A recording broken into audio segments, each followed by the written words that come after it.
பேக்ல விட்டா ஒரு ரன்னு. அம்மா சொல்றா. அம்மா அப்ப நான் யாரு கூட இருக்கேன் தெரியுமா? யாரு கூட இருக்காடா? அம்மா கரெக்டா கண்டுபிடிங்க. கண்டுபிடிக்கவா? சொல்லுங்க. இப்ப யாருன்னு சொல்றியா? செருப்பு கட்டி அடிக்கவாடா? இருங்கம்மா, இங்க பாருங்கம்மா. அம்மா வணக்கம், நல்லா இருக்கீங்களா?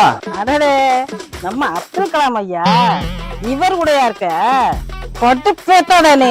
அம்மா அம்மா அம்மா அம்மா பார்க்கிங்ல பெரிய மனுஷனோட பார்க்காம சண்டை போட்டுக்கிட்டானே, இவன் கூட சேர்ந்து தெரியாடா நீ? திருந்திட்டாருமா? ஆமா, திருந்தி கிழிச்சாரு. இப்ப லப்பர் பந்துங்கிற படத்துல கிரிக்கெட் விளையாடுறோம்னு மாமனார கேவலப்படுத்திக்கிட்டான்டா. அதெல்லாம் மாமனார் மட்டும்தான், அவர் திருந்திட்டாருமா. இந்த பையன் கூட உனக்கு என்னடா வேலை? இல்லம்மா, சும்மா விளையாண்டுக்கிட்டு இருக்கோம். ஆமா,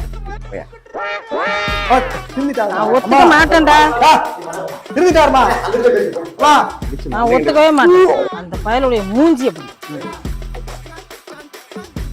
ஓஹோ, இதுதான் கூப்பிட்டு வச்சு செய்யறதோ அப்படின்ற மாதிரி இப்படி ஒரு ஃபன்னியான வீடியோவை ராஜ்பிரியன் ஷேர் பண்ணியிருக்காரு. எஸ், ஹரிஷ் கல்யாண் அவர்களை ராஜ்பிரியன் அவர்களுடைய அம்மா வச்சு செஞ்சு அனுப்பிட்டாங்க அப்படின்னு தான் சொல்லணும். பட் எனிவேஸ், ஃபன்னியா படத்தினுடைய ப்ரொமோஷனுக்காக இந்த மாதிரியான ஒரு அழகான வீடியோவை மேக் பண்ணியிருக்காங்க. பார்க்கும்போதே பயங்கர ஃபன்னியா இருக்கு. நடிகர் ஹரிஷ் கல்யாண் மற்றும் தினேஷ் அவர்களுடைய நடிப்புல லப்பர் பந்து அப்படின்ற திரைப்படம் ரிலீஸ் ஆகி பயங்கர சக்சஸ்ஃபுல்லா ரன் ஆயிட்டு இருக்கு. ஆடியன்ஸ் மத்தியில இதுக்கு பயங்கர பாசிட்டிவான வரவேற்பு வந்துகிட்டு இருக்கு. எப்படி இதுக்கு முன்னாடி பார்க்கிங் படத்துல MS பாஸ்கர் அவர்களோட சண்டை போட்டாரோ, அதே போல இந்த படத்திலையும் பாத்தீங்கன்னா தினேஷ் அவர்களோட சண்டை போடுறாரு. தினேஷ் அவர்கள் இவருக்கு மாமனாரா இதுல நடிச்சிருந்திருக்காரு. இப்படி இதுலயும் இவர் சண்டை போடுறத வச்சுதான் அம்மா பாத்தீங்கன்னா கலாய்ச்சி விட்டுட்டாங்க. ராஜ்பிரியன் பாத்தீங்கன்னா அம்மா அம்மா நான் யாரு கூட இருக்கேன்னு தெரியுமா அப்படின்னு சொல்லிட்டு ரொம்ப ஆர்வமா சர்ப்ரைஸா போன் பண்ற மாதிரி பண்ணி அம்மா கிட்ட ஹரிஷ் கல்யாண் அவர்களோட இருக்கிறத காட்ட, அவங்களோ பார்க்கிங் படத்துல அவரோட சண்டை போட்டாப்ல, லப்பர் பந்து படத்துல இவரோட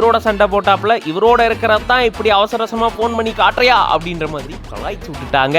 ஏன்பா ஏன் நான் பாட்டுக்கு செவனே நீ கிரிக்கெட் தானே விளையாண்டுகிட்டு இருந்தேன், என்ன எதுக்கு இப்படி கூப்பிட்டு வச்சு கலாய்க்கிற அப்படின்ற மாதிரி ஹரிஷ் கல்யாண் அவர்கள் சொல்லிட்டு மறுபடியும் கிரிக்கெட் விளையாட ஆரம்பிச்சிருக்காங்க. பார்க்கும்போதே பயங்கர ஃபன்னா இருக்கு. இதுல தக் லைஃப் பண்ணிருக்கிறது அம்மா தாங்க. எனிவேஸ், இந்த வீடியோ பார்க்கும்போது நீங்க எப்படி ஃபீல் பண்றீங்க அப்படின்றத கமெண்ட்ஸ்ல சொல்லுங்க. இந்த மாதிரி இன்ட்ரெஸ்டிங்கான நிறைய வீடியோஸ்க்கு மறக்காம பிஹைண்ட் வுட்ஸ் பேஜை ஃபாலோ பண்ணிக்கோங்க.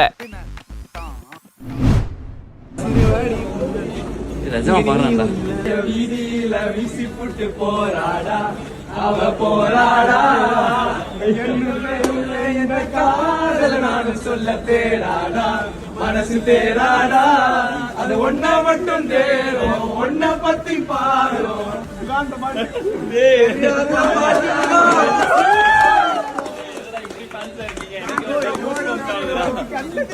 தேங்க்யூடா தம்பி, தேங்க்யூடா. இந்த அன்பு போதுங்க, இந்த அன்பாலதான் ஆதி அவர்கள் இன்னைக்கு இந்த இடத்துக்கு வந்திருக்காரு அப்படின்ற மாதிரி இப்படி அவரை அன்பா பசங்க எல்லாரும் சூழ்ந்து அவருடைய பாட்டை பாட சொல்லி கேட்டு வீடியோ எடுத்திருந்திருக்காங்க. அந்த வீடியோவை தான் ஆதி அவர்களே பகிர்ந்திருக்காரு.